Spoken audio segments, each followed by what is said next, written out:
Hello, Scorpios, and welcome to your May 2026 monthly horoscope. If you are new here, welcome to my channel. My name is Justyna, and if you're a returning viewer, welcome back, and thank you for joining me today. So here today, we are going to look at the most important events happening in the month of May, and I'll tell you how they will influence your rising sign on a deeper level. I follow Western astrology, tropical zodiac, and these horoscopes are most accurate for your rising sign, also called the ascendant sign, but you can also watch them for your moon sign or your sun sign if you wish, just to get a bigger picture and a wider perspective upon your life. So we start with a very transformative full moon, which actually is happening in your first house. And here I'm just laughing. Transformative, of course, with Scorpio and the ascendant, life is very transformative anyway. So here full moon in Scorpio is not big difference to it, isn't it? But here, full moon in Scorpio happening at 11 degrees of Scorpio in your first house. So this is happening here in the area of the self, of your identity, of how you present yourself to the outside world. And full moons are overall connected to culminations, turning points. And this is a time when our emotions tend to intensify, especially under the influence of Scorpio energy being so active during this time. And this is also when your emotions, your feelings, your intuition is very, very, very strong as well. So here, this full moon could be connected to a change in your direction. This is about you, about your identity, physical appearance as well. Something about you generally is reaching a turning point here. Something cannot continue in the same shape or form. So this could be about a situation, something maybe that you've been something that has been unfolding already for a while might come up to the surface. You may have to deal with it. Something that perhaps might feel complex and uncomfortable, but really, really necessary. This could be about a very strong realization also. Watch out because your reactions, your responses will be quite intense during this time, and people who are don't deal well with intensity might take a step back. So to speak, the ruler of this full moon, the modern ruler is Pluto, and this full moon forms a square to Pluto in Aquarius. So as you can see, there's it's a tense connection with Pluto in your fourth house. So something generally is shifting in you on a deeper level. And at the same time, it is also connected to your foundations, to your home foundations, to your emotional foundations as well. This could, for some, manifest as possible tension at your home, something to do with your living situation changing, for example, maybe some pressure coming from family dynamics, or perhaps this could be about some realization, internal realization that perhaps your current home situation, living situation is no longer aligned. Perhaps something on a deeper level needs to change, or something in your home life, or something with your foundations needs to shift for you to evolve, to move forward with your life in the right direction. Now, also on the same day, Mercury, the planet of communication, your mindset, thinking processes, aligns with Chiron at 27 degrees of Aries. So this energy brings awareness through your daily life. And this may show up here because it's happening in your sixth house as well. The sixth house deals with your everyday reality, your routines, your daily schedule, your even that sense of over extending oneself or feeling a phase of a burnout. This is also the sixth house influences. So with Mercury, as this is often connected to your thoughts, to your communication, so conversations, decisions, emails. So something to do with a message, decision, thoughts, realization, in combination to Chiron, which is connected to something more vulnerable, sensitive. Something may come up to the surface, maybe some unhealed emotions or feelings during these times, connected to those sixth house dynamics, your sense of productivity, your sense of generally being organized or disorganized. So generally this energy could reveal or bring up to the surface something that perhaps might feel uncomfortable, but it could be also like a realization that could make you or prompt you to take action, to reorganize your schedule, reorganize your daily reality. Maybe you'll become more aware of the patterns in your daily life that are not sustainable, that need to change. So overall, this could be a very helpful alignment that could generally bring up to light what's sustainable, what's working, what isn't here in these day-to-day dynamics. On the 3rd of May, on the other hand, Mercury enters Taurus. That's your 7th house of one-to-one connections, relationships, dynamics as well. So it's a 2 weeks influence. Mercury will be moving quite fast in Taurus. It's just finished its post-shadow period and it has regained its strength. It's moving at a fast pace, staying in Taurus, which is a fixed, earthy, a grounded energy. And usually you would think that in Taurus, Mercury would move slowly, but because it's just finished its retrograde phase, it's moving at a really fast pace, giving you also a chance to think, to kind of redirect your focus towards these one-to-one dynamics relationships. This could be connected to some therapy sessions, consultations. Maybe you'll be dealing with some important relationship dynamics, making important decisions, signing important contracts. But this energy could also bring up to light what's working in these relationships, how you relate to others, what's in alignment, what isn't. So after focusing on yourself in this initial part of the month with the full moon in Scorpio here, the focus shifts upon the other, so your relationships. But also this gives you a greater need for discussing things through. If something is on your mind, if something you feel like needs to be discussed, this is the right transit for dedicating some time and energy to having these important conversations in your one-to-one connections, relationships, and dynamics. Now, on the 6th, Pluto, your modern ruler, your modern chart ruler, is going to turn retrograde in the sign of Aquarius at 5 degrees of Aquarius, and that's your 4th house. So this energy deepens everything because, first of all, when a planet stations retrograde, its energy manifests on the inside, so internally rather than externally. And this is happening in your 4th house. So Pluto here is already or has been already transforming your foundations for a few years. But this retrograde becomes much more internal because this energy makes you reassess your home situation, your living arrangements, what home truly means to you. And does the current home and living situation bring that sense of comfort, emotional security that you need, that you're looking for, whether something needs to change? So this is not a very visible kind of energy to the outside world. There's a lot happening on the inside, a lot needs to be processed, and you might find yourself contemplating more often than usual about your home, about your living arrangements, about your roots as well. It's a time of healing. It's not an easy transit. It's a very profound energy that digs deep. And that's how it is. So May the 16th, there's a new moon in Taurus happening at 25 degrees of Taurus in your 7th house. So yet again, you had Mercury here. Now the new moon is here. And something is here. There's a shift of energy. It's a late degree, so also there is that feeling of something happening, maybe suddenly or quickly, gradually. I don't want to say too fast because it's Taurus, doesn't like to be rushed at all. But it's a turning point in a way because of that late degree. And at the same time here, this energy could bring a possible reset in your relationship. And it could be like a new chapter in an important relationship in your life.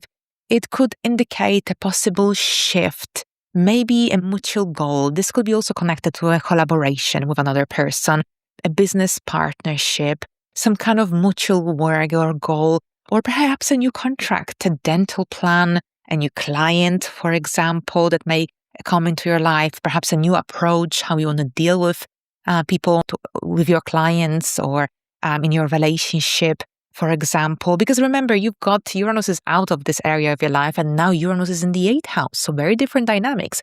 Uranus in the 7th house has brought a lot of instability, the need for freedom as well, possibly a different approach to relationship liberation from maybe codependency as well. So here, whatever it is, you're looking for something solid, sustainable under the influence of Taurus. And on the 17th, Mercury leaves Taurus, moves into the 8th house, joining Uranus. And that's, of course, those final 2 weeks of May. That's the better time to perhaps deal with something of a complex nature. Perhaps any financial matters could be on your mind. It's a good time for generally dealing with investments or loans, debts, shared joint resources, for example, as well with Mercury. But I'll come back to that Gemini energy in a moment. But here on the 18th, Mars enters Taurus. And here, Mars in Taurus. So you've had a bit of that Taurian energy, of course, up until this moment in time. Of course, it's still Taurus season. Mercury was here for 2 weeks prior to Mars entering Taurus. The new moon in Taurus, of course, as well on the 16th. So there has been quite a few energies activated, and you had time to also think things through. Perhaps you made some important decisions, or you entered some new collaborations or partnerships, or some new client relationships. Maybe you signed a new contract. So these degrees that were activated since the second part of April. And there is movement, there is action. Mars in the 7th house here brings a greater ability to assert yourself, to stand your ground. And it brings confidence and brings ambition and drive as well. And this is about not just observing, it's about taking action in a sustainable way, because Mars doesn't like to be rushed, especially when it's in Taurus. In Aries, it's different. It's fast, it's aggressive, it's impulsive and dynamic and passionate. In Taurus, it needs to be a steady and stable approach. Otherwise, the energy becomes quite restless and frustrating. So that's something that you need to keep in mind. But at the same time, Mars in the 7th house, in the relationship area, also gives you this greater ability to be more direct. So if something isn't working, if you notice something, if you want to share something or address, then you just do it in a rather balanced way, but you do it. You don't observe, you don't delay it. This is about taking that initiative in your relationships, confronting something directly, not in an impulsive way, but rather determined and steady way. All right, so definitely remember about maintaining a healthy balance, because it's very easy to have arguments and confrontations if we especially for Scorpio risings, here with Mars in the 7th house, especially if you're not keeping your emotions at check. It's very easy to explode. All right, so here on the 19th of May, and that's around 7-8 weeks influence, so pretty much towards the end of June.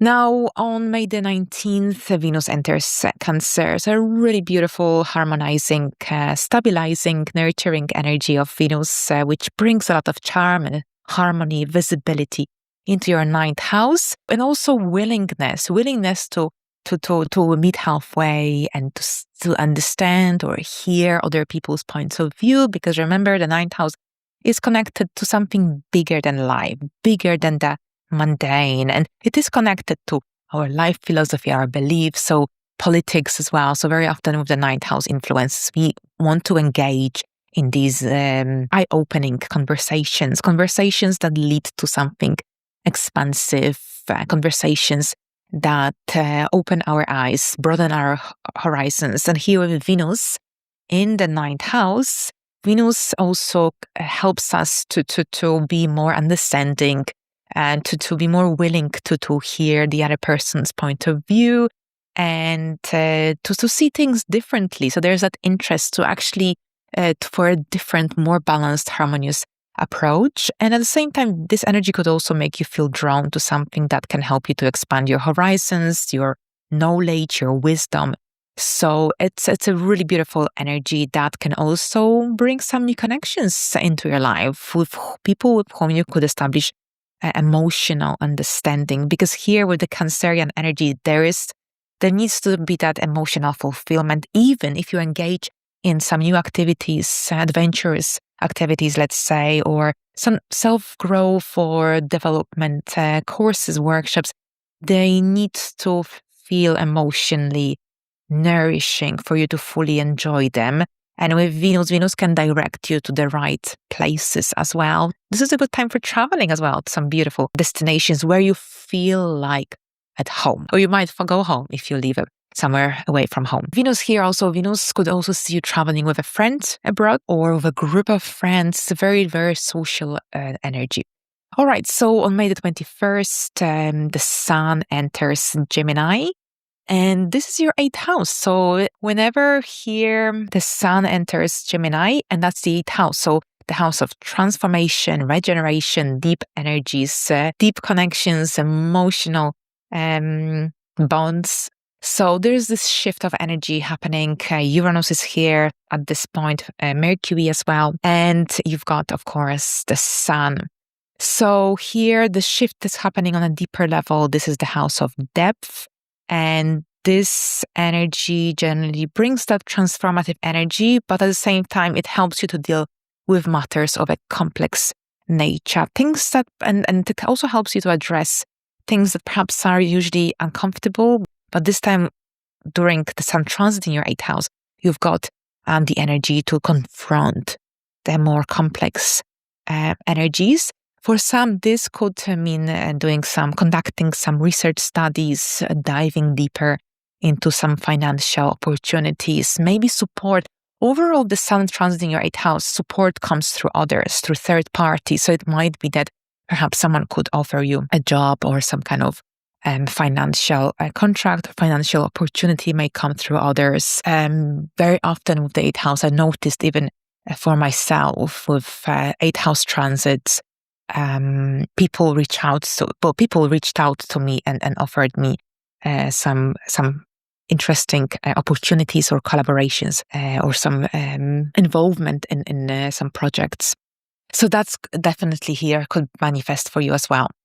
And now at the same time on the 22nd, we've got a very interesting alignment. This is when the Sun and Uranus conjoin at 1 degree of Gemini.